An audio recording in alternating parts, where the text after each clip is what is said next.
음.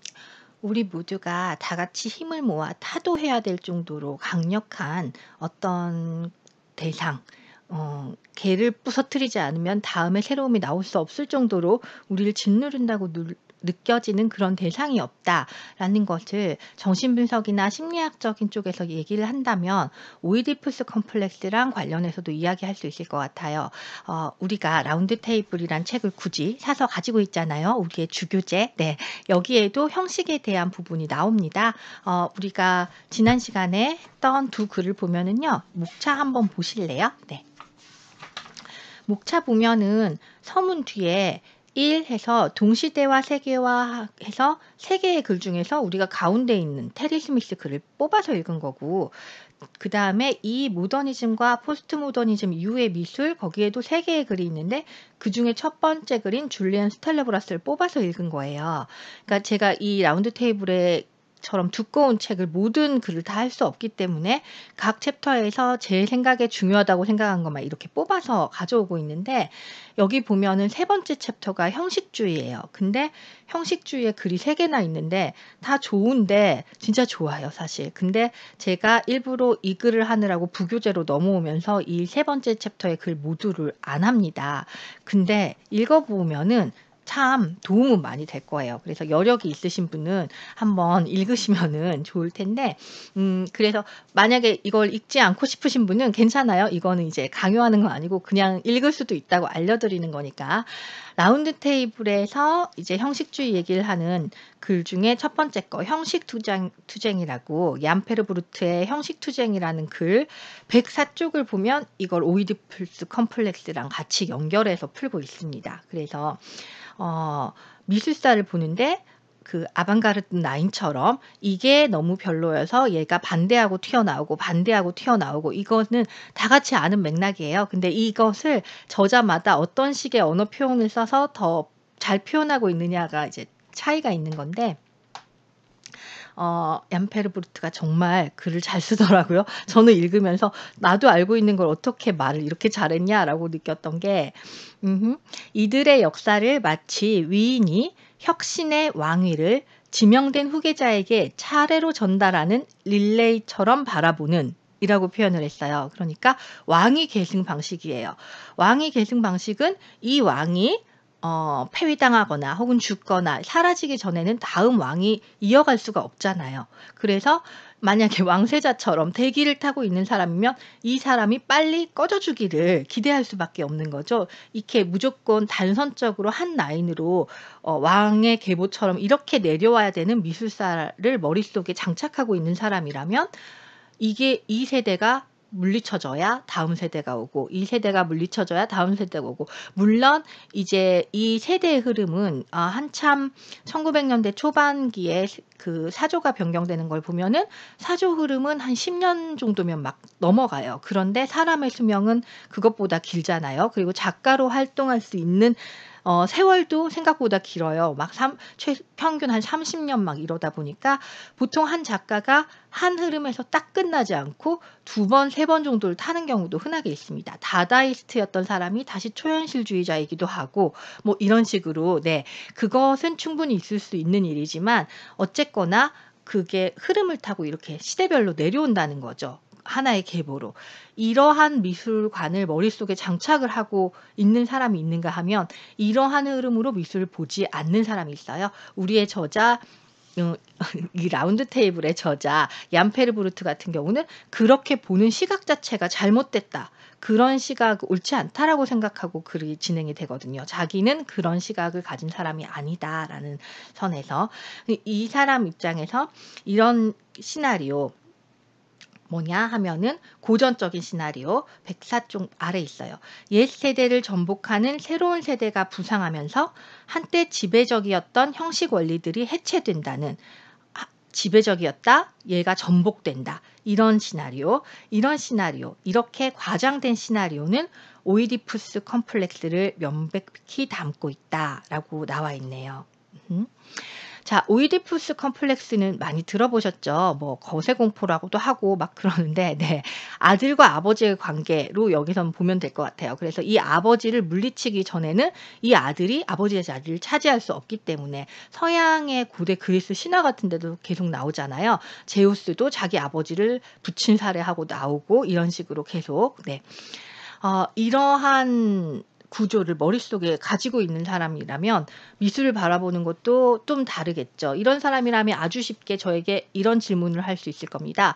2010년도에 유행했던 미술은 뭐예요? 그러면 2020년도에 유행할 미술은 뭘까요? 네. 이런 질문이 가능할 테고 그러한 구조로 미술계를 생각하고 있지 않은 사람한테는 너무 당황스러운 질문이 되겠죠. 그러니까 우리가 뭔가를 묻는데 제가 첫 시간부터 자꾸 우리는 무슨 토론을 할 때 출처를 얘기하자. 그리고 어떤 생각의 기반이었는지를 얘기하자. 이렇게 자꾸 강조를 드리는데 티에르 드리뷰가 오늘 이 글을 쓰고 있는 이유도 굳이 아카데미즘 모델, 바우하우스 모델 이거 역시도 이미 다 지나간 일인데도 이걸 이렇게 구분하고 그리고 세 번째 태도와 실천과 해체를 강조하는 네, 68 이후에 동시대 미술에 더 가까운 이 세 번째 흐름까지도 이렇게 구분을 지어서 얘기를 하는 이유가 미술 논의를 할 때 이걸 섞어서 서로 얘기해 버리기 시작하면은 서로 전제가 너무 달라가지고 뭔 소리 하니를 계속 반복하기 때문에 억지로 좀 억지스럽지만이라도 표를 세워서 이렇게 끊어주는 거죠. 너는 이 개념에서 얘기를 하고 있는데 나는 이 개념에서 얘기를 하고 있거든. 이러면서 상황을 좀 정리해 가려고. 네. 자, 그렇다면은 다시 38쪽 아까 하던 랜선 부분으로 돌아와 가지고요. 제가 이걸 분명히 지난 학기에 했기 때문에 지난 학기 책에서 몇 쪽인지 얘기를 드리려고 하는데 가끔 그럴 때 있잖아요. 내가 분명히 이 물건을 우리 집 어디에 뒀는데 죽도록 찾아도 안 나올 때 그러다 이사 갈 때 나오게 되는 제가 그 상황에 봉착했습니다. 그래서 눈에 뭐가 씌인 것처럼 지금 아무리 봐도 이 책, 우리 미술사 교재 책 여기서 랜섬이 안 찾아져요. 이건 이 책의 문제이기도 한데 자 1-2학년도 아닌데 자꾸 공부하는 방법에 대해서 설명을 드려서 좀 네. 충분히 알고 있는 사람은 그냥 듣고 넘어가세요. 흘려버리시고 그래도 혹시 모르고 있는 분들은 이게 도움이 될까 봐 다시 반복해서 얘기를 드립니다.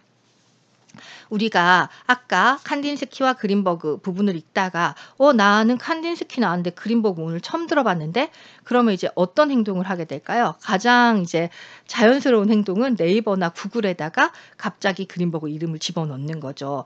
한글로 안 나올 때 책에서 착하게 옆에 영어가 있어주면 구글 검색하기가 더 좋고 네. 그래서 보면 거기에는 항상 그 사람의 생물 연도는 다 잘 나와 있어요. 몇 년도 태어나서 몇 년도 죽었고 뭐 한 사람인지 간략하게 있고 그리고 그린버그 같은 경우에 예술과 문화란 책을 썼다. 이 책이 몇 년도에 나왔다. 이런 팩트들은 분명히 다 나올 거예요. 근데 그 팩트들을 읽는다고 해서 우리가 그린버그가 어떤 사람이었는지 쉽게 알기는 어려워요. 미술사의 맥락을 알아야 이 사람이 왜 굳이 런던에서 책이 씹혔는가를 느낄 수가 있는데 그 설명은 사실 지금 AI가 대단히 훌륭하게 작동하고 있지 않는 요즘의 정보 검색 방식으로는 이 맥락을 이해하기 굉장히 어렵거든요. 그럴 때 우리는 비교적 흐름이 잘 서술되어 있는 책에 의존을 하게 됩니다. 그래서 요 책 같은 게 있다 치면은 내가 오늘 그린버그라는 사람을 처음 발견했는데 그린버그를 좀 찾아서 보고 싶다. 이럴 때 어떻게 하면 될까요? 너무 간단한 거죠. 네, 이런 미술사 책은 대부분 뒤에 색인이란 게 있습니다. 우리가 지금 교재로 삼고 있는 앤솔로지들은 한 편 한 편이 짧고 그리고 그 글 바로 뒤에 각 주에 대한 설명 같은 게 좀 있을 뿐이지만 네, 이렇게 통으로 된 책은 뒤에 특히 미술사 책은 뒤에 이 색인이 없다면 그 책이 정말 형편없는 책인 경우가 많아요. 책의 제일 뒷부분에 색인이 있을 겁니다. 그래서 사실 닭이 먼저냐 달걀이 먼저냐처럼 도는 1-2학기 수업에서 한 번은 이런 류의 책을 하는 거고 한 번은 다른 형식의 책을 하는 거죠. 네. 다 이렇게 생각한 바가 있어서 프로그램을 이렇게 돌리는 거예요. 자, 그렇다면 우리가 이 책에서 그린버그를 한번 찾자 하면은 뒤에서 색인으로 가 가지고 사람 이름을 검색하는 네, 페이지가 있겠네요. 네. 한 525쪽부터 보면은 인명 찾아보기 이래가지고 가나다 순으로 막 돼 있어요. 그린버그니까 서양 이름 찾을 때는 클레멘트 그린버그지만 당연히 성으로 찾아야 되는 거 너무 상식이겠죠. 그래서 그린버그에서 찾아야 되죠. 그러면은 얘는 기억에 있네. 그래서 클레멘트 그린버그를 보면은 256쪽에도 나왔고 268쪽, 270쪽에 나왔다. 그러면 요쪽 페이지를 찾아가서 읽어보면은 미술사 흐름을 쭉 쓰고 있는 맥락에서 그린버그가 툭툭툭 튀어나온단 말이에요. 그러면 그 앞뒤 페이지를 읽다 보면은 아, 이런 사람이었구나를 좀 더 잘 깨달을 수 있겠죠.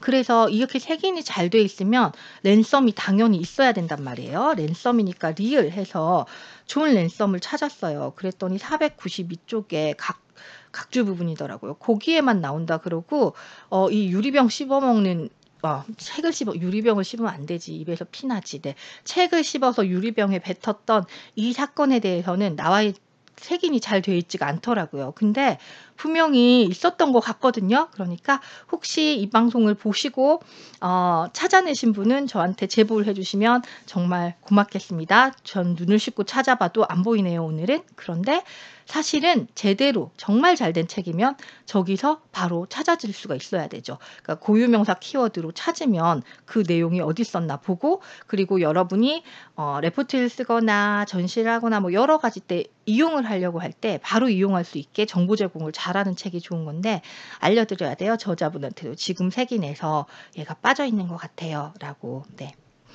서로 돕고 살아야지. 네. 자, 38쪽에 여기서는 못 찾았고 그냥 우리 오늘 하고 있는 이 교재에서 38쪽에 보니까 렛썸이 이걸 씹어서 유리병을 내가 책을 이렇게 다 용해시킨 얘를 도서관에 반납을 했더니 그 다음 날로 해고를 당했다고 합니다. 그 다음 문장이 좀 신선한데 지금이라면 말할 것도 없이 총학장의 축복을 받으면서 이 퍼포먼스를 할 수 있었을 것이며 도서관 사서는 별 불만 없이 예술과 문화를 제일 주문했을 것이다. 그래요? 아닐 것 같아요. 네, 제가 만약에 상명대 도서관에 가가지고 책 하나를 이렇게 난리 쳐버리고 나서 그러면 상명대 도서관장님이 네, 지금 상황은 66년과 훨씬 더 비슷하게 네, 미대 쪽에다 연락을 해가지고 이 강사 당장 해고하라 그래가지고 저는 아마 다음 날부터 안녕 여러분 못 만날 거야 이렇게 될 확률이 저는 높다고 생각을 합니다. 그래서 아니 도대체 우리 TLED부는 어떤 깡으로 어떤 자신감으로 이렇게 예견을 하고 있지? 도대체 여기는 어디다 여기는 어디며 지금은 언제인가 이걸 제가 보니까 우리 43쪽 제일 끝에 보니까 이 논문은 원래 1993년에 발표된 것이었다고 하네요. 예술가와 아카데미 오늘날의 미술교육에 대한 유럽의 관점이라는 세미나를 하기 위해서 쓴 글이었다고 하니까 1993년 유럽의 시점에서는 이런 행동을 강사가 하겠다고 하면 학장과 총장이 지지를 해줄 수도 있는 때였구나. 우리 대한민국은 과연 그런 시기를 살아본 적이 있는가에 대해서 약간 부러워하면서 쳐다보게 되는 네, 이런 상황이었습니다. 이렇게나 우리가 다른 환경이 막 겹겹이 쌓여 있는 거죠. 66년, 93년, 2020년, 그리고 하나는 런던, 그 다음 또 불어권의 유럽, 그 다음에 대한민국, 우리 이런 다층적인 구조 안에서 우리가 미술에 대해서 이야기를 하고 있습니다. 네. 그렇다면 다시 하려던 33쪽의 칸딘스키와 그린버그 쪽으로 가서 33쪽 중간을 볼게요. 칸딘스키는 우리 아방가르드 계열 이쪽은 지역성이나 특수성, 시간과 공간에 한정된 어떤 거에 대해 특별히 신경을 많이 쓰지 않았잖아요. 그래서 칸딘스키는 빨간색 사각형, 노란색 삼각형, 푸른색 원으로 이루어지는 유토피아적 에스페란토의 시각 언어를 꿈꾸었다. 그런데 지금 우리 중에 이런 사람이 과연 있겠느냐라고 말한 거예요. 칸딘스키의 회화 세계는 어떠냐? 그곳은 하얀 공백에 이런 기하학적인 추상들이 들어가서 걔들 나름의 리듬을 만들고 걔들 나름의 조형적인 조화를 이루면 칸디스키가 정말 좋아하는 단어가 컴포지션, 구성, 균형 막 이런 거잖아요. 그걸 이룬다면 이것은 언어를 한국어를 쓰는 사람이건 프랑스어를 쓰는 사람이건 영어를 쓰는 사람이건 이 조형적인 그 하나의 아름다운 규칙을 공유할 수 있을 것이다라는 믿음을 갖고 그런 전제하에서 그런 작업을 했던 거죠. 근데 요즘 동시대 미술 현장에 가보면 그런 걸 소망한다는 것 자체가 아주 순수하고 정말 와 곱게 살았다. 네, 이런 표현이 나올 정도로 아니 그게 먹힐 거라고 생각해? 그런 이상적인 미적 기준이란 게 있어 도대체? 이런 반응을 이끌어낼 수 있는 시기에 우리가 왔기 때문에 칸딘스키에 대해서는 33쪽 보면 냉소적인 미소를 짓는다라고 해요. 하고 비웃게 되는 거죠.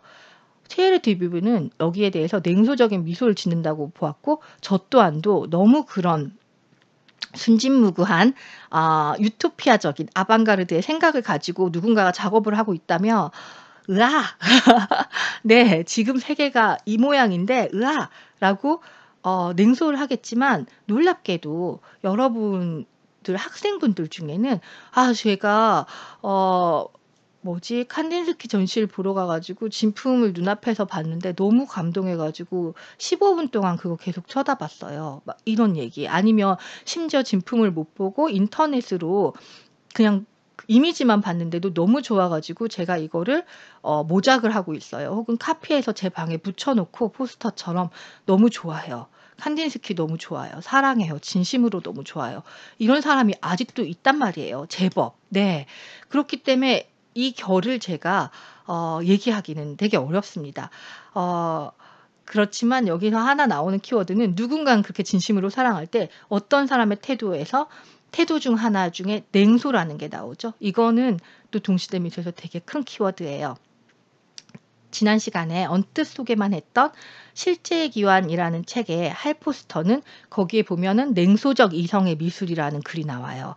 냉소라는 키워드가 엄청 중요한 거예요. 왜냐하면 하나의 가치관이 구시대적인 것으로 지나가 버렸을 때 더 이상 동의가 안 되는데 그걸 따르고 있거나 아니면은 꼭 시대적으로 지나가서는 아니지만 이념적으로 다르다거나 그래서 너무 자기한테 와닿지 않은 무언가가 자기한테 다가올 때 이것을 대처하는 방법 중 하나는 냉소인 거죠. 이거 말고 어떤 식의 제스처를 더 취할 수 있겠어요. 네. 그린버그에 대해서도 마찬가지입니다. 그린버그처럼 매체의 순수성, 특정성, 추상회화의 관념성 이런 것을 진지하게 진정성 있게 이야기할 때 그게 너무 받아들여지지 않는 사람들은 냉소적인 태도를 지닐 수밖에 없다는 거죠. 그렇다면은 우리가 지금 이 9칸이 있는 표에서 이 첫 번째 라인 외에 두 번째 라인을 막 하고 있는 사람들에 대해서 세 번째 이 시기의 사람들이 보낼 수 있는 아주 평범한 태도 중에 하나는 냉소인 거죠. 와, 그걸 아직도 믿고 있어? 아직도 그런 예술 해? 라는 그런 태도. 예. 이걸로 우리는 모방과 창안 챕터까지를 넘기고 그러면은 이제는 3개씩 짝을 짓겠네요. 우리가 지금껏 비교했던 2개 A와 B를 묶어서 A and B로 놓고 그리고 이제 C가 등장할 차례입니다. 시기는 바야흐로 60년대 후반이 되겠습니다.